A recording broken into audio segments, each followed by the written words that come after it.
Kallie, I think we're getting to the heart of this. So what Eusebius is saying, and I'm not saying that you don't understand this, but I would like to translate this for people who perhaps don't read John Rawls every day. If you were, a person was born now, like today, and had a choice about it, whether they could be black or white or male or female, etc., it's likely that they choose to be white in this country because it's likely that that would give them a better life chance.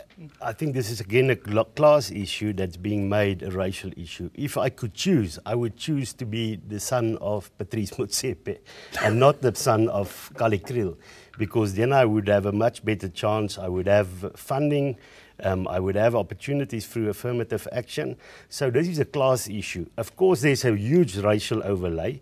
The large majority of poor people in townships are black, and I would not want to be born in that family. Because my chances it's not just, I couldn't choose Patrice Motsepe. Yeah. What I'd have to do is to say, if now I'm white, the likelihood is that I'm going to get a better deal than if I'm born as a black kid. So what you're doing is choosing. I can't choose him. It can't be the but it's choosing the outlier. You'll have a good chance to be in a white middle class family, but you can also be in a white squatter camp. There's but a that's small less chance. likely, is it? Tiny chance. Yeah, and so we're gambling now, but chance. which is in essence a class issue and not a race issue. So what I'm looking at is, if you take a situation that we were growing at 7% and all black people, or let's say 20 million black people, would be in that position. So the original position, if I was a grey, I wouldn't know whether it'd be better to be in a black or white. You still say that there'd be serious race problems. I think there would, and I think part of the reason is that we don't have a national story around race. We're not clear where we're going. So I think... Where should we go? So I think that some people believe that where we should go is that everyone should be economically empowered, and then we just go our own ways, right? We can hang out with who we like, and if we only want to hang out with black people and we're black, that's fine. And if we only want to hang out with white people and we're white, that's fine too, as long as we're not violent, right? So as long as there's no violations of basic rights, we can do our own thing. And other people believe that actually a marker of a society that's healthy, especially a South African society, is one in which we are able to get along, in which our children don't see race as something that is an impediment to friendship, to love, et cetera, et cetera.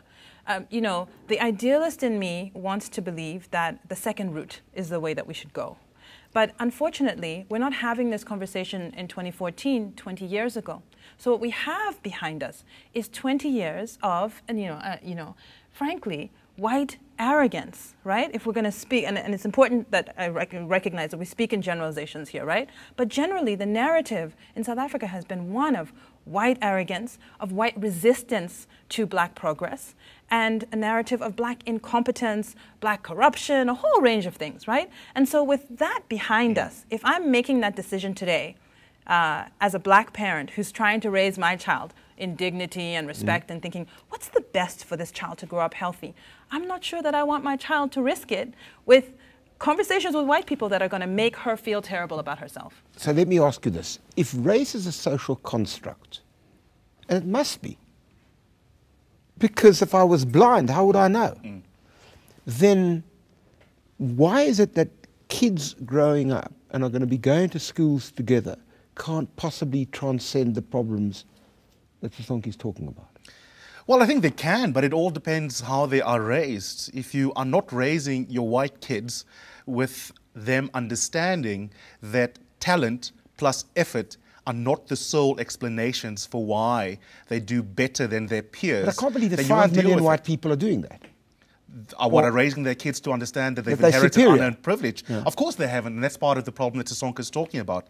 Many white viewers who watch this program, who might think of themselves as progressive, would be shocked to hear this kind of critique of their psychology. But the reason for that, Dennis, is that privilege is most ubiquitous at the level of unconscious behavior. Yeah. And just because you've never reflected on it doesn't mean that you don't suffer from uninterrogated privilege. That's the big problem. But the other, just short point, you ask, if we had material equality, would we still have a racial problem? You know why we would? Because racism does not only manifest as inequality. The irony is that what's great about today's discussion is that we never talk about racism in the context of inequality. So it's good that we put that on the map. But the flip side of the coin is when you have an equal society in terms of income distribution, it doesn't mean that you've dealt with the psychology of superiority or inferiority on the part of black people. I got you. So let me ask you this, Kallie.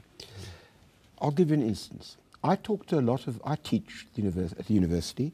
I talk to students, white students, black students. Do you know that a lot of black students tell me, I'm not generalizing, but I hear it from many, that if we speak and think like white people, then that's fine. But if we think like black people, then that isn't fine. That there's a kind of compression of a particular worldview that they have to follow. And that creates huge resentment.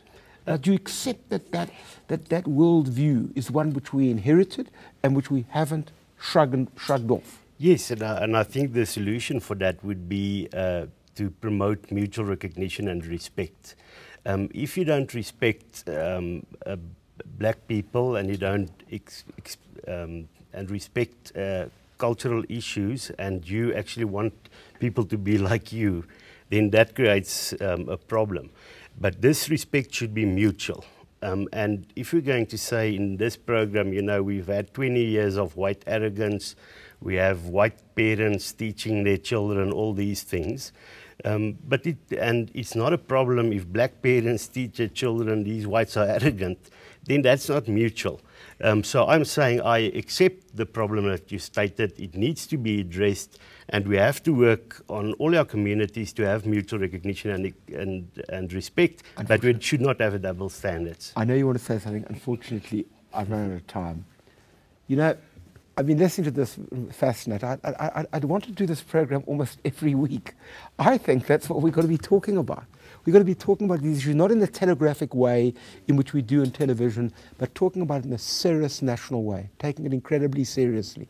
Because what one has heard here are very different views, about very different situation. But the fact remains, that study, everybody seems to suggest, is a relatively accurate position of where we are, and that is antithetical to what we set out to achieve 20 years ago. It was going to be a long journey. It was going to be a hard journey. But it's rather depressing that we may have gone backwards rather than forwards. How do we go forward? How do we encapsulate a vision of a non-racist, non-sexist society, and non-homophobic as well, might I add? Well, you've heard some of the debate. We've got to have a lot more, but it's for you to judge for yourself. Goodbye.